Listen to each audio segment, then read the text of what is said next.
Welcome, curious minds, to the deep dive. Today, we're cutting through the noise to bring you a truly extraordinary narrative drawn from a unique stack of source material. We're about to unravel a cosmic saga that intertwines with our very own human history, pushing the boundaries of, well, what you might think you know. It's a profound exploration, definitely. Our sources today are incredibly unique. We're talking shared memories from ancient beings, almost like delving into a galactic diary. Exactly. And this isn't just about facts. It's a deeply personal, often quite emotional account of events stretching back millennia. That's right. So our mission today is to meticulously piece together these non-linear, sort of fragmented recollections. Yeah, piece them together. And uncover a narrative that could fundamentally shift our understanding of humanity's past, present, maybe even its future. Get ready to reconsider everything because the implications here are truly vast. Absolutely. Where do we start? Okay, so let's begin at what our sources describe as an astonishing starting point. Yep. A scene where pharaohs, these primitive warrior-like beings, literally called energetic vampires, are sharing their deepest memories. Energetic vampires. That's chilling. Not literal blood, though, right? More like life force. Right, exactly. It's described as a parasitic feeding on life force or energy, and we find one particularly dreadful being recalling a cosmic exile. And why are they sharing this? What's the motivation? It's powerful. They believe that to destroy a people, one only needs to destroy their history. So they're driven to keep their story alive, no matter how dark. Wow. And the method itself sounds fascinating. How did this memory sharing work? The process involved, and I'm quoting here, many sounds, images, landscapes, and characters parading across the mental screens of these beings. Okay, so not like reading a book. Much more immersive, but fragmented. Exactly. It's a nonlinear experience. The narrative isn't chronological requiring us, or rather the source's interpreters, to piece together a coherent story from these mental imprints. Got it. So what's the first big thing that emerges from these memories? The first big revelation is staggering, really. It rewrites our cosmic timeline. Okay. It details the arrival of the Anunnaki. But before that, a catastrophic event. The destruction of a fifth planet in their original system. A whole planet? Yes, once teeming with billions. Imagine witnessing the downfall of an entire civilization. And the source mentions the permanent loss of its original herb, some kind of vital essence. And this all happened before they even came to Earth? Precisely. Before they even set foot on what we now call Earth, which, interestingly, they refer to as Tiamat. Tiamat. Okay, so this exile memory connects to that. It seems to. This brings us to a key insight from the material. These beings, the pharaohs, maybe others too, faced an inescapable destiny. Exile. Another exile. Yes, repatriation, it's called. Just like ancient legends of dragons pushed towards more primitive worlds.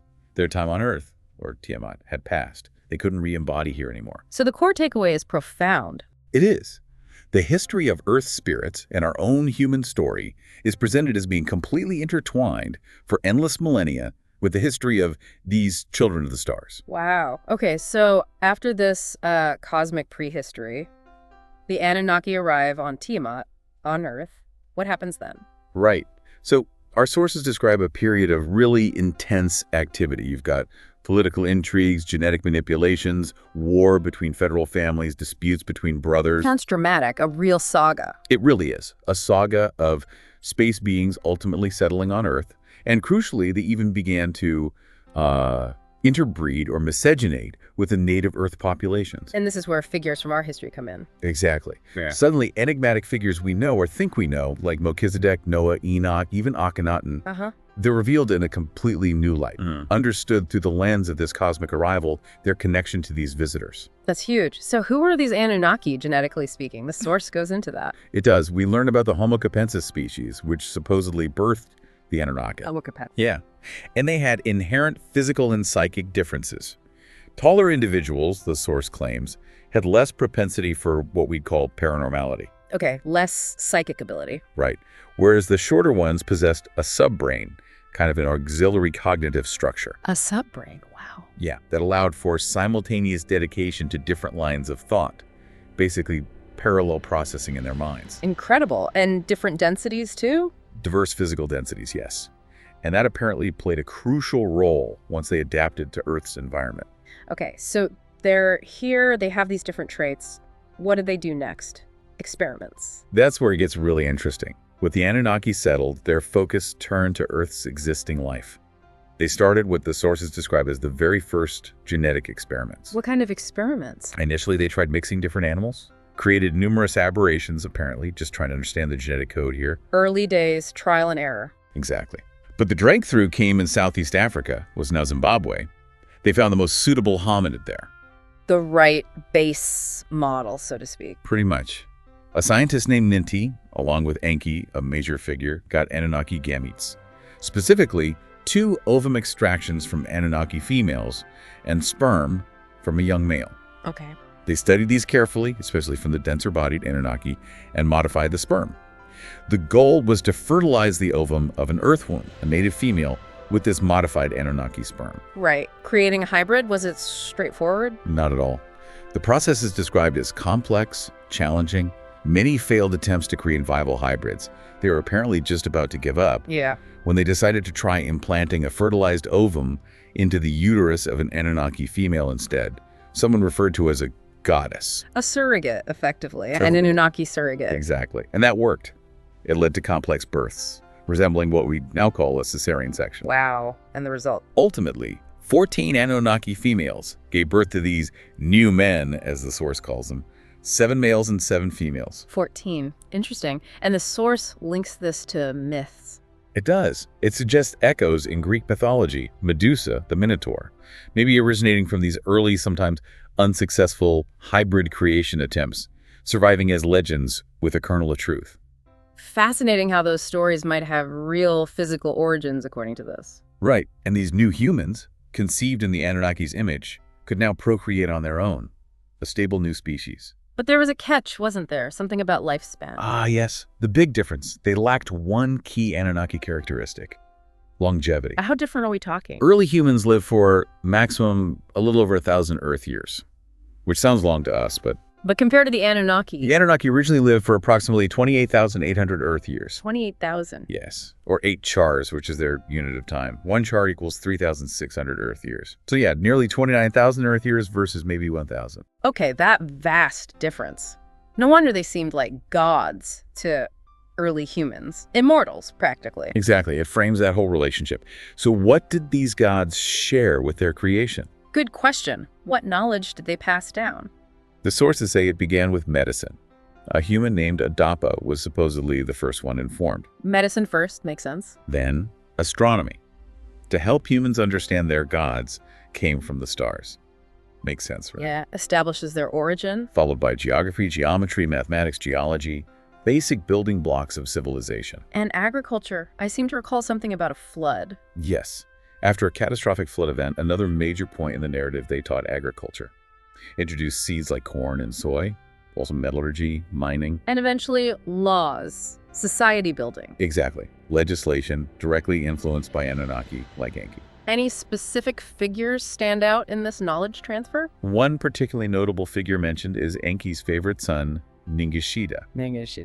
Known by other names, too. Yes, famously known as Thoth in ancient Egypt and Quetzalcoatl in Central America. Okay, huge figures. What did he teach? Get this. It's claimed he taught humans the art of reviving the dead. Reviving the dead? How? Through genetic manipulation, something that was apparently common for them. Think advanced biological science, not magic. That's mind-blowing. Okay, so this ancient intervention shapes our deep past. How does this connect to, well, now, our modern world? Right. Fast forward millennia. The sources claim Earth's governments have known about alien presence for a very long time. It's not a recent thing. Known? How long's a long time? Well, direct contacts allegedly intensified after the First World War. World War I? Really? Yeah. Nations like the US, Canada, France, UK, China, Japan. They were supposedly approached to prevent further mass destruction, a kind of early warning system. Okay, but were all these contacts benevolent? That's the critical point. According to the sources, no. Not all intentions were peaceful. Here's a really chilling detail. 2 risk factor alien groups, that's the term used, contacted Nazi Germany during WWII. Contacted the Nazis? Why? They apparently offered information and technology in exchange for using humans as guinea pigs in genetic tests. Oh, that's dark. Extremely dark. The source is very clear. It calls this part of a planetary attack plan, essentially an invasion strategy. Good grief. Was there any pushback, any counteraction? Fortunately, yes. The sources describe a counter-intervention. Other benevolent alien groups sought out governments. Dreamers. Russia, Canada, China, UK. Yeah. Even the Vatican, interestingly, starting around 1938. And their goal. To establish their own technology exchange programs to counterbalance these destructive forces. So this explains some of the rumors about advanced Nazi tech. The source explicitly notes that technologies like the Nazi-developed Vril and Andromeda flying saucers were indeed the result of these alien tech transfers, directly stated. Wow. So if governments knew, and there were these competing factions, who's actually running the show? Who holds the real power today? This leads us to maybe the most controversial claim in the source material, the existence of a hidden government. A shadow government, like conspiracy theory stuff? Well, the source describes it quite specifically, composed of owners of power and the economy. Includes what it calls degenerates from our world, presumably powerful humans, and also greys. Greys. The aliens. Yes, described here as aliens who rebelled against peaceful coexistence, working with these powerful humans. When did this covert contact begin, according to the source? It allegedly began with the Truman administration right after WWII, 1945-1953. Okay. And intensified under Eisenhower, Kennedy, and Lyndon Johnson. So this unofficial government, what does it control? According to the source, it's not just influence. It actively controls entire countries, banks, and the world financial system, dictating global policy from the shadows. That is a massive claim about the true levers of power. Just staggering. It really is. Yeah. So the obvious question then is, why? Why keep all this secret? If there's undeniable evidence of extraterrestrial reality, why the cover-up? What does the source say? Fear of panic. That's part of it, but it goes deeper. The answer it gives is, well, staggering again. Full disclosure, it claims, would lead to the downfall of your civilization. Downfall? How? The collapse of the global economy and the current capitalist system. Total disruption. Okay, economic collapse. What else? It would also revolutionize the health sector by revealing that technologies for controlling and eliminating illnesses already exist. Cures exist, and they're being withheld. That's the claim. And even more profoundly, admitting alien presence would cause a global revolution on Earth, challenging religions and beliefs. A challenge to faith systems. Potentially leading to humans deifying these visitors, establishing new temples, new forms of worship, a complete societal upheaval. This whole scenario, it sounds familiar almost, like echoes of the past. Also, Well, this idea of powerful non-human influences, the struggle, it echoes that Battle of the Gods narrative from ancient times, doesn't it? you mean like the rivalry between the Anunnaki brothers, Enlil and Enki? Exactly. Which the source suggests profoundly influenced, say, the Hebrew people's history, even during the Exodus. Right, the Ark of the Covenant example. Yeah, described as a powerful accumulator of energies and a communication device between the early Israelites and their Anunnaki gods. So it's not just ancient history. The implication is that this struggle, Yeah. this battle of the gods, it's still ongoing. These degenerates or Nephilim, powerful remnants from ancient star peoples, are still vying for influence, still disputing the domination of consciences right now. A multi-millennia conflict playing out behind the scenes. Okay, let's take a step back then. To really grasp the Anunnaki's actions on Earth, their motivations, we need to go back to their origins, right? Back to Nibiru, what does the source say about their home world? It's described as a giant reddish planet with a really unusual orbit, elongated elliptical. The famous long orbit. How long? Approximately 3,600 Earth years to complete one revolution around its sun. That's the basis for their char unit of time. And it sustains life, even when it's far from its star. Apparently, yes. Through internal heat and a unique thick atmosphere, it kept things viable during those long, dark periods. Okay, and what about the society on Nibiru? You mentioned Homo capensis. Right.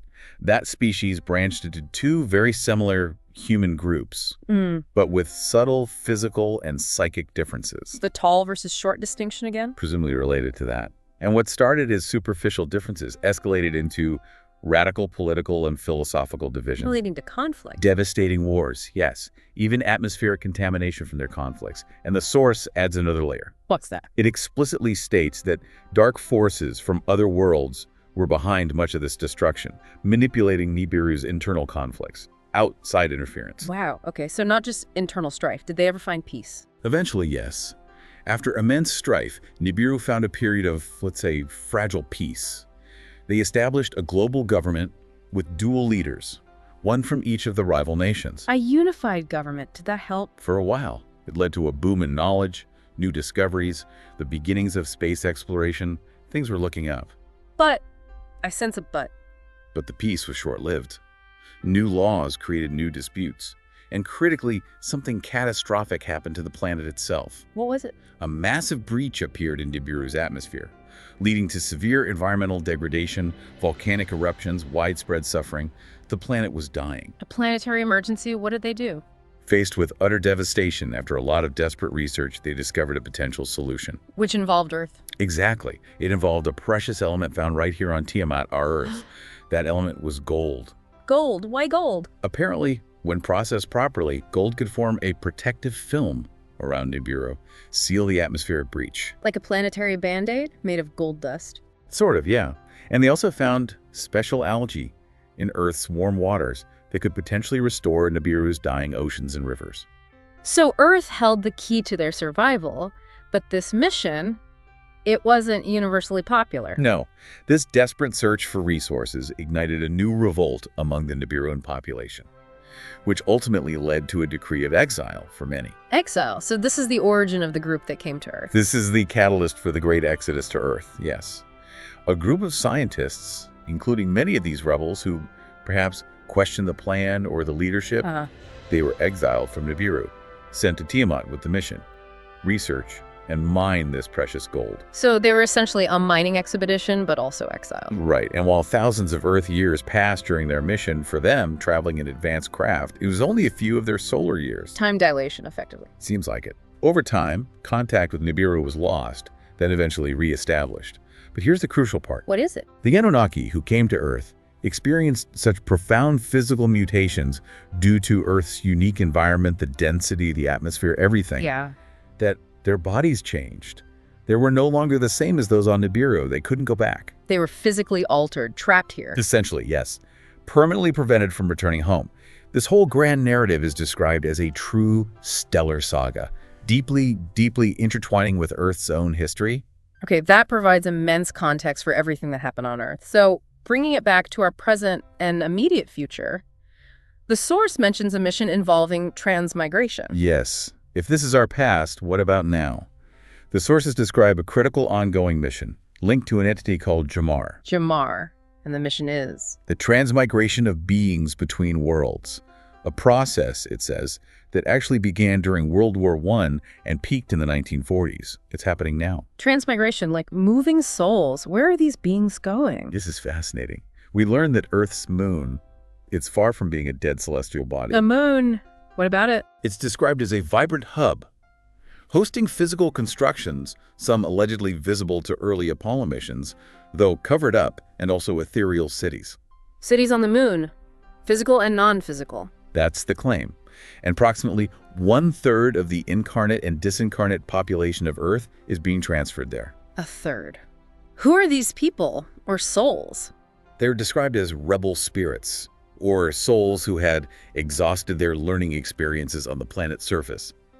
Basically, beings who won't reincarnate on Earth again. So the moon is like a staging area. Where do they go from there? From the moon, they will then be relocated to other, more primitive worlds.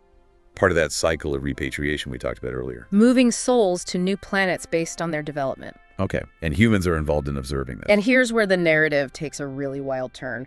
Our source describes an astonishing invitation. An invitation? To whom? For some of the human participants, the contacts involved in these interactions, an invitation to go on a deep space excursion. Like travel with them. Yes. To actually visit these primitive worlds where the exiled spirits are being sent. To see the process firsthand. Wow. What kind of travel technology makes that possible, visiting other star systems? The technology described is incredible. The initial leg within our solar system is sublight speed. Takes them out as far as Uranus. Okay, sublight. That's still slow for interstellar distances. Right. But beyond that, they utilize energy trails. Basically, wormholes. Wormholes for near instantaneous travel? Pretty much. Across light years. These trails, their origin is apparently unknown, conceived in immemorial times, and they're used by beings called life sowers Think cosmic architects who spread life across the universe by literally folding space-time. Folding space-time, making thousands of light years traversable in minutes. That's hard to fathom. Absolutely. And the ships themselves are described too. What are they like? Oval or spherical. Explicitly inspired by the planets themselves. That shape, the source says, is optimal for interworld travel. It creates a protective field, repels space particles and radiation, especially given the immense speeds they develop using these energy trails. Function dictating form. Seems like it. It's clear this journey isn't just transportation. It's presented as a profound learning experience, a window into interdimensional realities for the humans invited. A truly mind-expanding opportunity, if true. What a profound journey we've taken today, really. From the genesis of humanity through these alleged cosmic interventions to hidden governments, secret technologies, and the potential future of our civilization, or at least part of it. It's a mind-bending deep dive into a history far richer and stranger than we ever imagined. It really is. And it absolutely raises a crucial question for us, for you listening. How does knowing this interwoven cosmic history, these stories of origins, conflicts, ongoing interventions, how does that reshape our understanding of current world events, of our collective human potential? That's the core question, isn't it? So consider then maybe this final provocative thought. What if the ongoing battle for consciousness on Earth and the very fabric of our society, the conflicts, the divisions, what if it's not just human politics as usual? What if it's actually a continuation of these ancient cosmic conflicts we've discussed, playing out right here, right now, with all of us as participants, maybe unknowingly? A continuation of the saga. Something to definitely mull over as you continue your own deep dive.